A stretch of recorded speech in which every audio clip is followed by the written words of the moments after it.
ಮಾಜಿ ಸಿಎಂ ಯಡಿಯೂರಪ್ಪಗೆ ಫೋಕ್ಸೋ ಸಂಕಷ್ಟ. ಫೋಕ್ಸೋ ರದ್ದು ಕೋರಿದ ಅರ್ಜಿ ವಿಚಾರಣೆ ಮುಂದೂಡಿಕೆ. ಕಂಟೈನರ್ ಚಾಲಕನ ಮೇಲೆ ಖಾಕಿ ಹಲ್ಲೆ ನಡೆಸಿ ರಸ್ತೆ ತಡೆದು ಪ್ರತಿಭಟನೆ. ಡಿಸೆಂಬರ್ 29ರಂದು ಮರುಪರೀಕ್ಷೆ ನಡೆಸಲು ಕೆಪಿಎಸ್ಸಿ ಸಜ್ಜು. ಈ ಸುದ್ದಿಗಳನ್ನು ನೋಡೋಣ ಸಮಗ್ರ ನ್ಯೂಸ್ ಟಾಪ್ 9ನಲ್ಲಿ.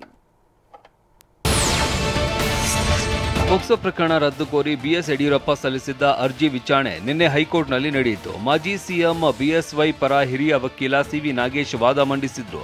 ಬಿಎಸ್ವೈ ಹಾಲ್ ಬಿಟ್ಟು ಎಲ್ಲೂ ಹೋಗಿರಲಿಲ್ಲ ಅಂತ ಆ ವೇಳೆ ಇದ್ದ ಸಾಕ್ಷಿಗಳು ಹೇಳಿದ್ದಾರೆ.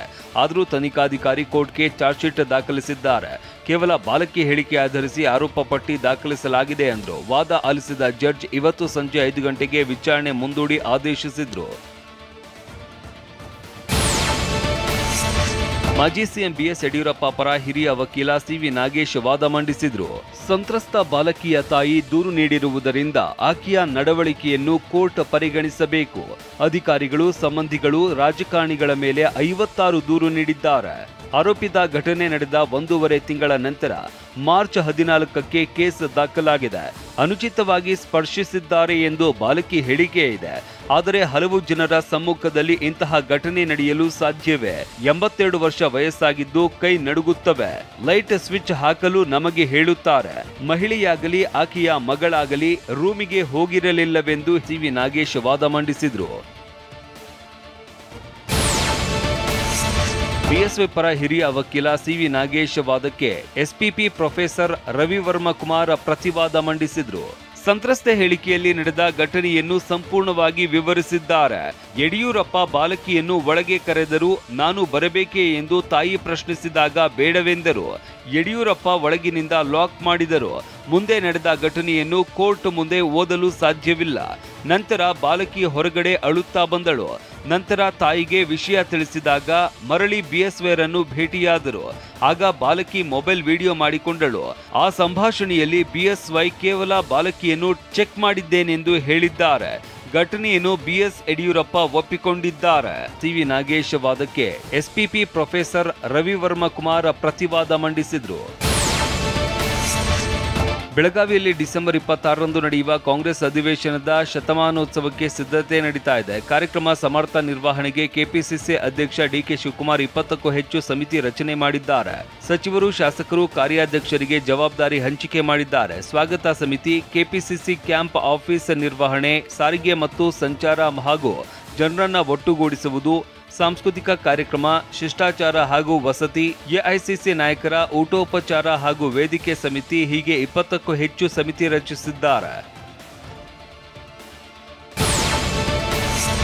ಹಾಸ್ಟೆಲ್ ಕಟ್ಟಡದ ಬಾಡಿಗೆ ಹಣ ಬಿಡುಗಡೆಗೆ ಲಂಚ ಕೇಳಿದ್ದ ಅಧಿಕಾರಿಗೆ ಲೋಕಾಯುಕ್ತ ಶಾಕ್ ನೀಡಿದೆ.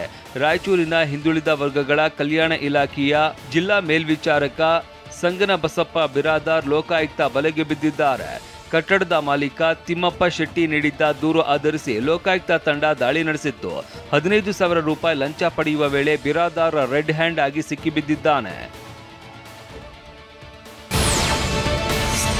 ನಾಳೆಯಿಂದ ಮಂಡ್ಯದಲ್ಲಿ 87ನೇ ಅಖಿಲ ಭಾರತ ಕನ್ನಡ ಸಾಹಿತ್ಯ ಸಮ್ಮೇಳನ ಆರಂಭವಾಗಲಿದೆ. ಹೀಗಾಗಿ ಮಂಡ್ಯ ಜಿಲ್ಲೆಯ ಶಾಲಾ ಕಾಲೇಜುಗಳಿಗೆ ಡಿಸೆಂಬರ್ 20-21ರಂದು ರಜೆ ಘೋಷಿಸಲಾಗಿದೆ. ಸಮ್ಮೇಳನಕ್ಕೆ ಆಗಮಿಸಲಿರುವ ಗಣ್ಯರು, ಪ್ರತಿನಿಧಿಗಳಿಗೆ ಶಾಲಾ ಕಾಲೇಜುಗಳಲ್ಲಿ ವಾಸ್ತವ್ಯಕ್ಕೆ ವ್ಯವಸ್ಥೆ ಮಾಡಲಾಗಿದೆ. ಅಲ್ಲದೆ ಕಾರ್ಯಕ್ರಮದಲ್ಲಿ ವಿದ್ಯಾರ್ಥಿಗಳು, ಶಿಕ್ಷಕರು ಭಾಗಿಯಾಗುವ ಹಿನ್ನೆಲೆಯಲ್ಲಿ ರಜೆ ಘೋಷಿಸಲಾಗಿದೆ ಅಂತ ಮಂಡ್ಯ ಜಿಲ್ಲಾಧಿಕಾರಿ ಡಾಕ್ಟರ್ ಕುಮಾರ್ ಮಾಹಿತಿ ನೀಡಿದ್ದಾರೆ.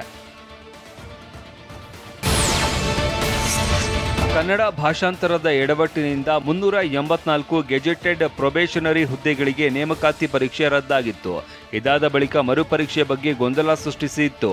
ಆದರೆ ಈಗ ಗೊಂದಲಗಳಿಗೆ ನಿವಾರಣೆಯಾಗಿದ್ದು, ಇದೇ ಡಿಸೆಂಬರ್ 29ರಂದು ಪರೀಕ್ಷೆ ನಡೆಸುವುದಕ್ಕೆ ಕೆಪಿಎಸ್ಸಿ ಸಜ್ಜಾಗಿದೆ.